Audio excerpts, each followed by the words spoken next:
Bien, muy buenas noches a todos.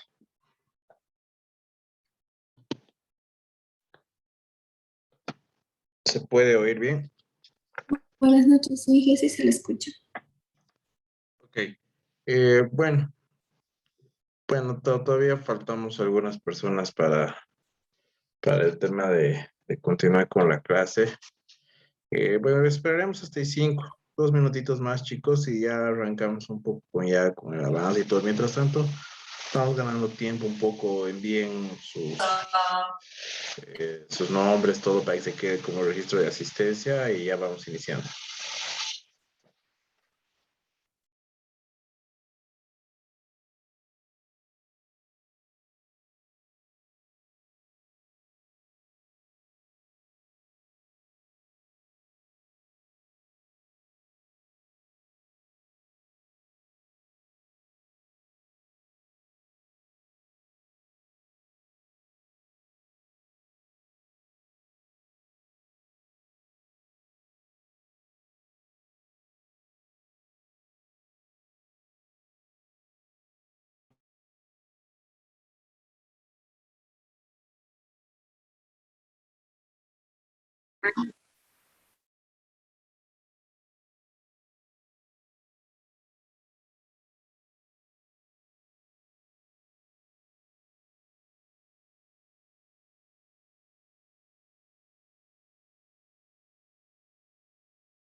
Bien, ahora sí. Bueno, primeramente, quiero hacerles una consulta, por favor. Eh, Hoy día no han asistido al tema de las clases presenciales en la universidad. ¿Cómo les ha ido? Eso quisiera saber un poco bueno, para informarme un poco, porque yo recién las clases las tengo el día de mañana. No sé si alguien, porfa, me puede avisar que si han tenido dificultades o no han tenido nada.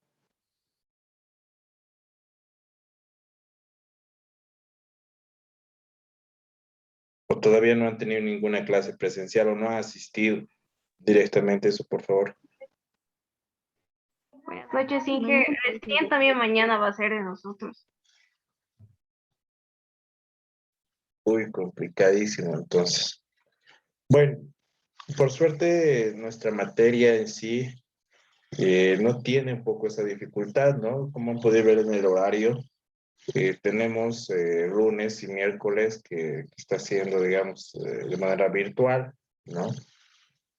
Pero obviamente me imagino que tal vez el día miércoles algunos de ustedes algunos, ¿no? No por todos, pero van a pasar clases normales. O sea, esa es una complicación que estoy teniendo por lo menos en mi otro grupo, ¿no?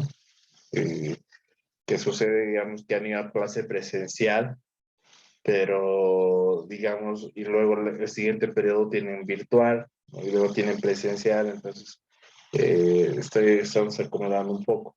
No hay esos problemas, chicos, acá en la materia, para que yo también pueda hablar directamente con Mérida y también informarle, ¿no?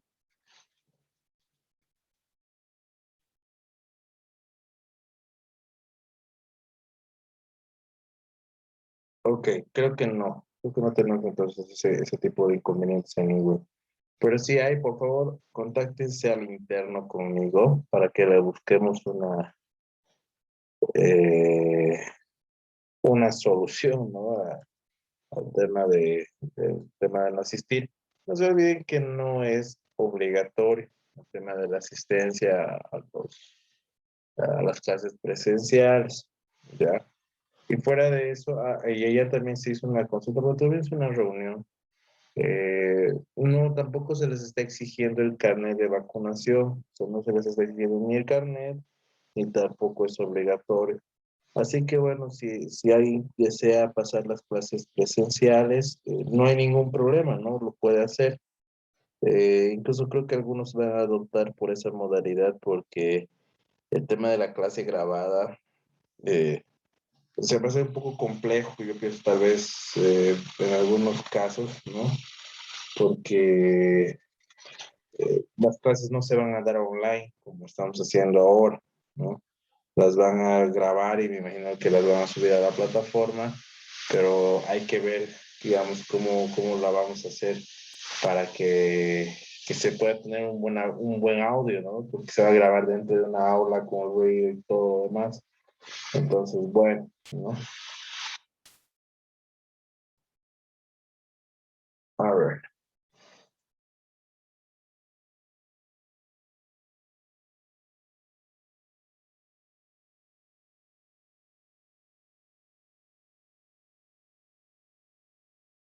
Bien, la última clase estábamos hablando un poco acerca de las preguntas, estas que son preguntas de investigación y preguntas en este caso de cuestionario, ¿no?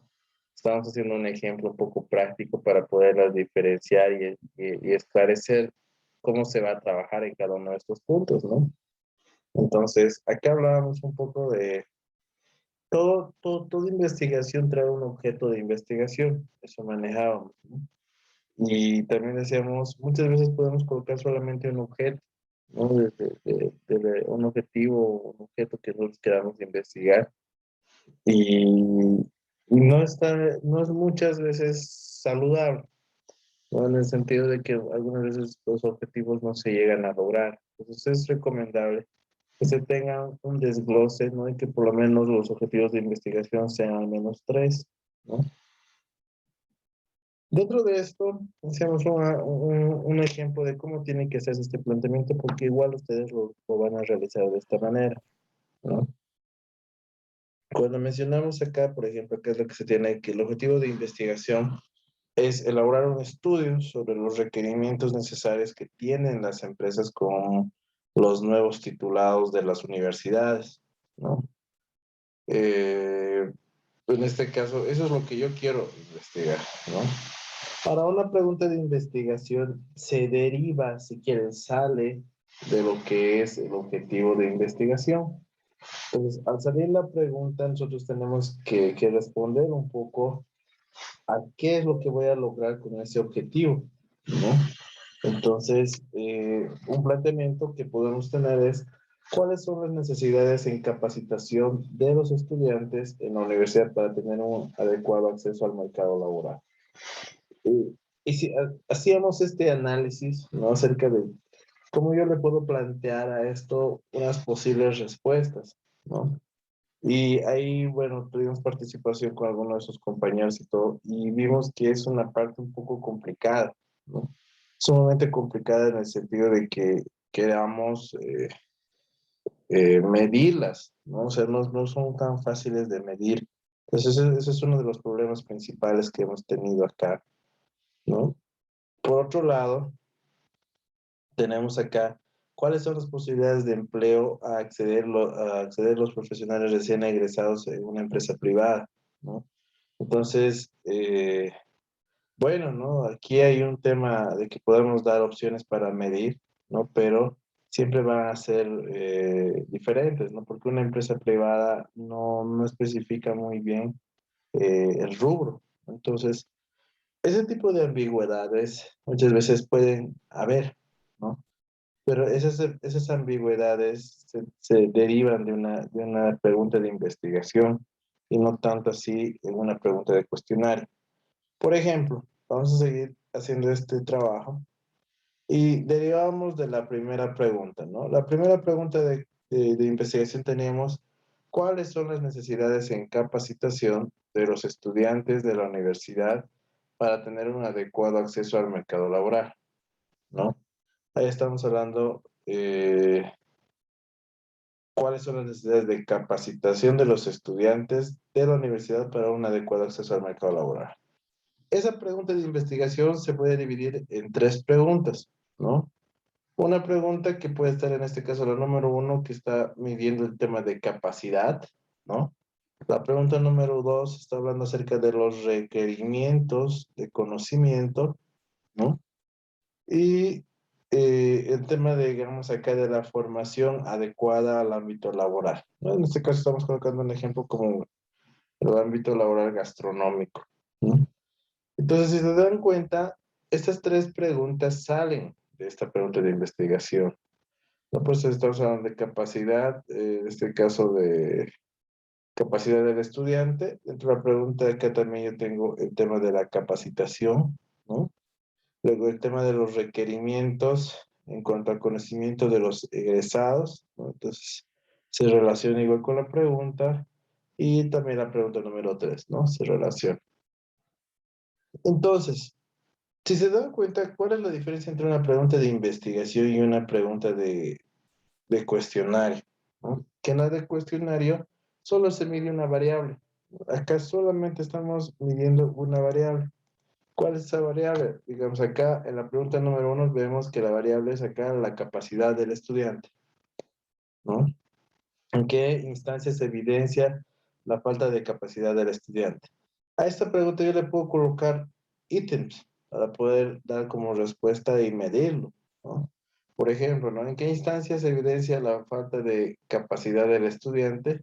Nosotros podemos mencionar que, no sé, se puede evidenciar en la entrevista laboral, inciso B, durante un examen psicotécnico, inciso C, no sé, examen de conocimientos de ofimática, ¿no? Entonces podemos mencionar así muchas opciones, ¿no? Para más o menos encontrar y identificar en qué instancia se evidencia esta falta de capacidad. Entonces ya no es tan complejo como en la pregunta anterior de tratar de darle una respuesta, ¿no? Eso es una pregunta de cuestionario, ¿no? Tienen que ser clarísimas, hablar sobre una sola variable y no generar una confusión, ¿no? Por ejemplo, la pregunta número dos, ¿qué requerimientos son esenciales en conocimiento por parte de los egresados en su empresa? ¿No? Estamos hablando de conocimiento, ¿no? ¿Qué requerimientos son esenciales? No sé, por ahí me dirá, necesito que sepa manejar Excel avanzado, tenga un curso de SPS, maneje Project, maneje, no sé, Smart PLS o algo, ¿no? Programas. Entonces, esos son los requerimientos que en este caso, bueno, que se requiere, digamos, en conocimiento justamente de estos estudiantes, ¿no? Entonces, igual, le podemos dar ciertos ítems de opción que no van a generar mayor confusión, ¿no? Igual ahí estamos midiendo el conocimiento, ¿no? Y en la pregunta 3, ¿cree que la formación profesional es adecuada al ámbito laboral gastronómico? Podemos dar hasta tipo de respuestas de sí, no, ¿verdad? Entonces, esta también se está hablando sobre una variable. En este caso sería la formación, la formación adecuada, ¿no? Entonces, las preguntas de cuestionario tienen esa característica, ¿no? Son preguntas que solamente se las puede, bueno, son preguntas que van a medir una sola variable y se las puede, de alguna manera, dar una respuesta rápida sin generar mayor complicación, ¿no? Por otro lado, tenemos en qué instancia se evidencia, ¿no? La falta de capacidad igual se puede dar. En la pregunta 2 también. Y eso, o sea, esa es la situación actual que nosotros tenemos, ¿no? Acerca de cómo se tiene que formular una pregunta de cuestionario. No sé si hay alguna duda, consulta, algo respecto a este punto antes de que nos pasemos a otro aspecto.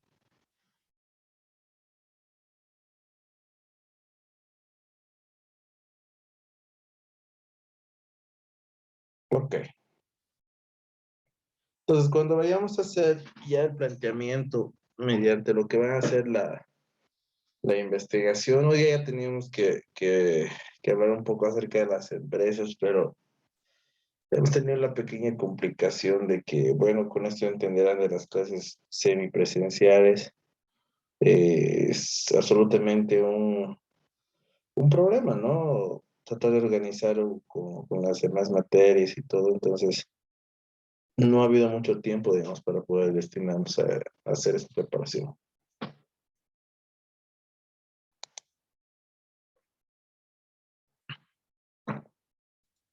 ¿Cuál es la función de un cuestionario? ¿No? Ya hemos explicado un poco cómo se hace, qué se tiene que hacer antes, ¿no? Eh, Aquí una de las funciones principales siempre va a ser que obtengamos información, ¿no? Los datos necesarios, ¿no? Que nosotros muchas veces debemos generar, ¿no? Y sobre todo estos datos tienen que estar relacionados acerca de los objetivos de la investigación, ¿no? Si yo he querido estudiar, no sé, por qué Juanito, no sé, visita todos los martes la plaza principal, y ese era un objetivo de mi investigación, comprender eso, pues tendré que sacar información acerca de eso, ¿no? Entonces, algunas veces pasa, les digo sinceramente, que nos enfocamos mal, diremos así la palabra. Decimos, vamos a investigar, por ejemplo, el posicionamiento de la marca, ¿no? Y en mi cuestionario voy haciendo preguntas, digamos, dos preguntas de posicionamiento, y las demás estoy preguntando del producto, dónde quisiera comprarlo, en qué lugar le gustaría que se publicite o algo, ¿no? Muchas veces se hace eso. Eso está mal, ¿no? Porque ya no están yendo acompañando los objetivos de la investigación que se tiene. Entonces, otra de las funciones de un cuestionario es que guíe, ¿no? O sea, hacer una encuesta o una entrevista, hemos dicho su instrumento, esa técnica, en este caso siempre va a ser un cuestionario, ¿no? Pero tiene que guiar, o sea, para que realmente entendamos que se están haciendo bien las cosas, ¿no? Tiene que guiar, ¿no? Acerca de ya sea un formato estructurado o un formato semiestructurado, ¿no? Por otro lado, hablamos un poco de la motivación y la ayuda que tiene que brindar en este caso tanto al encuestado como al entrevistado, ¿no? Es bastante común encontrarnos con cuestionarios, sobre todo en encuestas, que son desmotivantes, ¿no? O sea, no son muy claros, se puede decir así. Entonces, cuando los cuestionarios no se entienden o las encuestas no se entienden, lo que nosotros tendemos a hacer es directamente a perder el interés. Apenas yo no entiendo una pregunta, le pierdo el interés. Así de sencillo. O ya no me motiva. Entonces, hay que ayudar. ¿No? No es un tema solamente de, de agarrar, poner preguntas y murió. No, hay que un poco ayudar. ¿Y cómo se ayuda en las encuestas? ¿No? La manera correcta de que nosotros ayudemos es que se pongan eh, instrucciones, ¿no? Parte elemental de eso es que nosotros pongamos instrucciones. Entonces, cuando ponemos instrucciones, si son claras, yo no tengo ningún inconveniente, ¿no? Entonces, lo que sucede es más bien todo lo contrario, que la persona responde bien o se guía a través de eso para no cometer errores. Los errores son comunes, ¿no? En todas las investigaciones siempre va a haber un error asociado, ¿no? Hablamos, creo, de eso con ustedes, el mínimo error asociado, o no hablamos, chicos, por favor, si alguien me colabora, para así no explicar.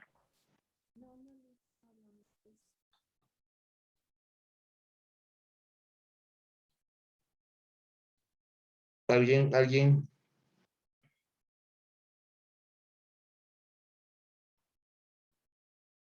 Creo que no hablamos, o si hablamos, porfa. Vale, veo que tu micrófono se prende, pero no se escucha nada.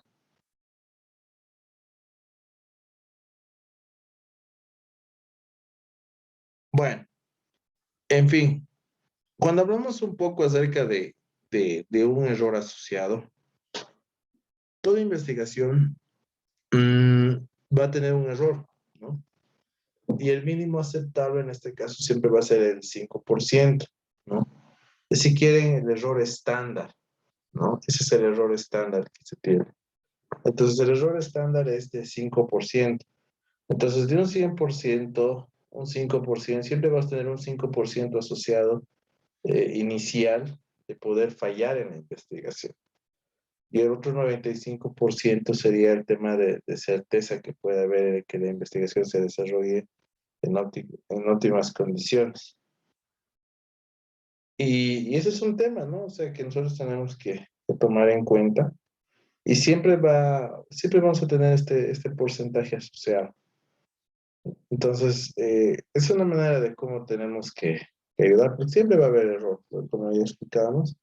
Sería muy raro que una encuesta, es más, yo hasta el día de hoy me he topado con algunos casos, sí, que me han dicho, ¿no? O sea, especialmente en proyectos, cuando les dices, y todos te han dicho que sí te van a comprar, o sea, es muy raro, digamos que muchas veces, digamos, yo digo, voy a consultar a 384 personas, y una de las preguntas es si estaría interesado en consumir, no sé, hecho, digamos, consumir, digamos, pizzas hechas con base a, digamos, harina de quinoa, ¿no? Entonces, tenemos esos pequeños inconvenientes, ¿no? O sea, sería muy raro que de los 384 te hayan dicho que sí, ¿no? Siempre va a haber uno, por lo menos, o unos 5, que te van a decir por tema de gustos, no. Entonces, ese es uno de los pequeños inconvenientes, ¿no? Es muy raro que todos te digan que sí, que todos te digan que no. Entonces, sería como vivir en un mundo paralelo, ¿no? Donde no hay oposición a ninguna situación. Y bueno, ¿no? Ese es el caso. Entonces, debemos ayudar un poco a que todo esto se sepa sobrellevar.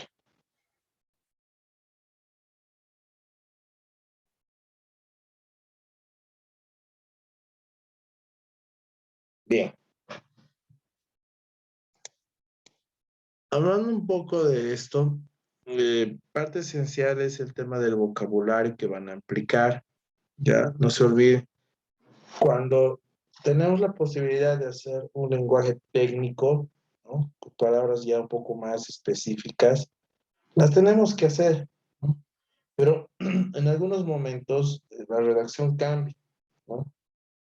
Yo les digo, miren, por ejemplo, hicimos una vez, esto era para el tema de realizar un estudio, ¿no? Para agricultores que se dedican al cultivo así de diferentes verduras y todo lo demás, ubicadas un poco a este lado de Apote, ¿ya? Y obviamente para la empresa que se estaba haciendo era para una empresa que se dedica a hacer las fumigaciones. Tiene una tipo agropecuaria, pero ya más industrial, ¿no? Que las que se manejan un poco ya en Santa Cruz, en mayor escala, donde se fumiga a través de drones y todo, o sea, bastante interesante, ¿no? Pero acá el tema era mucho del vocabulario para emplear, ¿no? Por ejemplo, decirle o sea, no es un tema de discriminación ni nada, pero decirle a una persona, tal vez un agricultor, que está más su vida tal vez asociada al campo, al trabajo manual y todo, decir que te lo vamos a fumigar tus terrenos eh, con drones, ¿no? Algunos de ellos no lo van a captar, ¿no? Entonces hay que usar algunas palabras para suplir y explicar, ¿no? Qué es lo que estamos haciendo o cómo se está trabajando. Entonces, el vocabulario es parte importante, ¿no? Lo mismo que va acompañado con la redacción de las preguntas, ¿no? Nosotros tenemos que ver cómo realmente están redactado las preguntas. Eh, ¿Cuál es el problema? Uno de los problemas de redacción es que muchas veces se los hacen en manera plural, ¿no? Cuando estos mismos deberían estar redactados en singular, ¿no? Usted o conoce, o sea, y muchas veces ese es el error que cometemos sin darnos cuenta. Es un error un poco eh, empleado, se puede decir, cada vez con mayor frecuencia. Por otro lado, el orden de las preguntas, ¿no? Todas las preguntas, absolutamente todas, son importantes en una investigación, pero el tema de saberlo ordenar te genera esa secuencia que guía la encuesta. Entonces es como, por ejemplo, primero voy a empezar a preguntarle, no sé, acerca de sus gustos. Luego le preguntaré acerca de su consumo. Luego le preguntaré un poco ya del gusto adquirido, digamos, en productos específicos. Y voy profundizando cada vez más, más, más y más hasta que yo obviamente te obtengo un resultado, ¿no? Entonces, eso es parte importante, ¿no? De saber ordenar. Muchas veces se mezclan y eso también, ese tipo de mezclas no ayudan a comprender las preguntas, ¿no? Entonces, eso es parte importante. Y como último punto, el tema de los tipos de respuestas, ¿no? Que eso es lo que hablamos. Hay que saber poner los tipos de respuestas.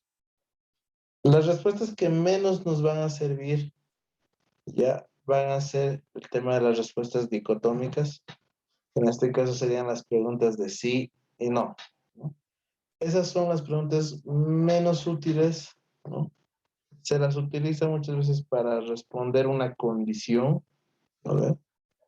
En la cual se afirma o se niega cualquier situación, pero muchas veces estas no tienen un gran impacto, ¿no? Entonces siempre hay que saber, digamos, si estoy preguntando esto, ¿cuál va a ser las respuestas o las posibles respuestas que me van a brindar, digamos? Entonces, ahí hay que hacer una revisión acerca de estos tipos de respuesta, ¿no? O sea, que nosotros vamos a perseguir.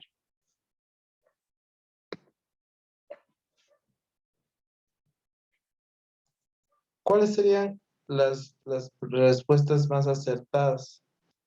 En el cambio de las respuestas más acertadas, siempre van a ser las respuestas que te brindan mayor cantidad de ítems, ¿no? Todo dependiendo de la pregunta en sí.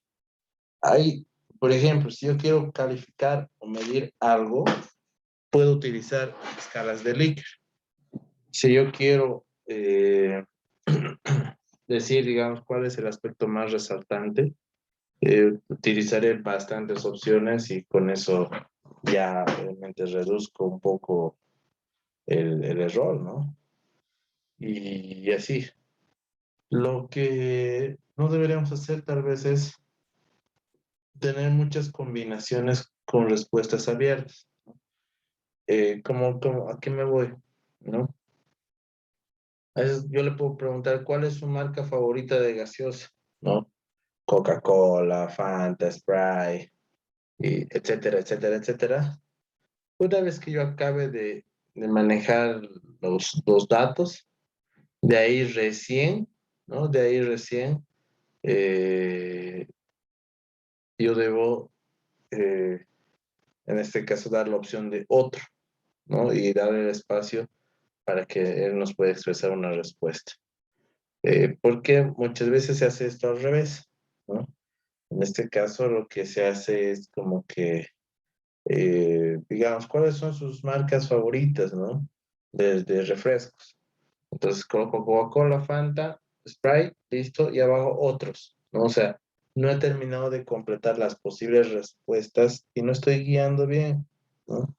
Porque también al colocar el nombre o los dibujos o las marcas de manera presencial, yo ya puedo comprender, obviamente, cuál es, ¿no?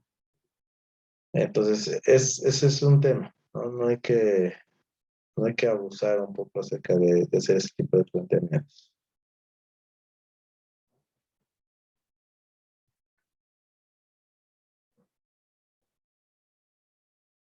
Los tipos de escala de medición.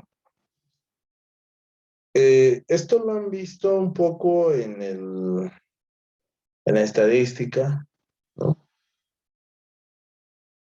Pero siento que tal vez se han debido olvidar, ¿no? Muchos de ustedes tal vez han debido olvidarse el tema de, de estos puntos, así que nosotros lo vamos a volver a explicar un poco. Esta parte es importantísima, ya que la sepan manejar, justamente por el tema de que se vincula bastante con la práctica. A ver, tenemos 4 posibles escalas de medición, ¿ya? Estas 4 posibles escalas de medición, en este caso serían las nominales, ordinales, de intervalo y lo que son de razón. Pero muchas veces a estas últimas dos, que serían las de intervalo y las de razón, se las conocen como escala, ¿no? O sea, se las agrupa a través de la categoría escala. Cada una tiene puntos totalmente diferentes, ¿no? O sea, de por qué se considera una variable, en este caso un tipo de escala nominal u ordinal. Pero para hacerles un poquito la vida más sencilla, hay una manera más rápida también de ubicarse, ¿no? Por ejemplo, los tipos de respuesta que llevan asociados palabras o texto, si quieren verlo así, por lo general o son nominales o son ordinales, ¿no? Esto es cuando estamos hablando de texto. Pero cuando son muchas veces el tema de respuestas, que en este caso son numéricas, o sea, ya no estoy hablando de texto, la respuesta puede ser un número. En este caso podemos hablar de que puede ser o de intervalo o de razón, ¿no? Puede darse los dos casos. Entonces, si quieren, las primeras dos, cuando tenemos texto. Las segundas dos tenemos cuando sean números, ¿no? La respuesta. Muy bien, se nos va a cortar en breve, chicos. Les enviaré nuevamente la conexión y ya seguimos explicando esto un poquito más. Por favor.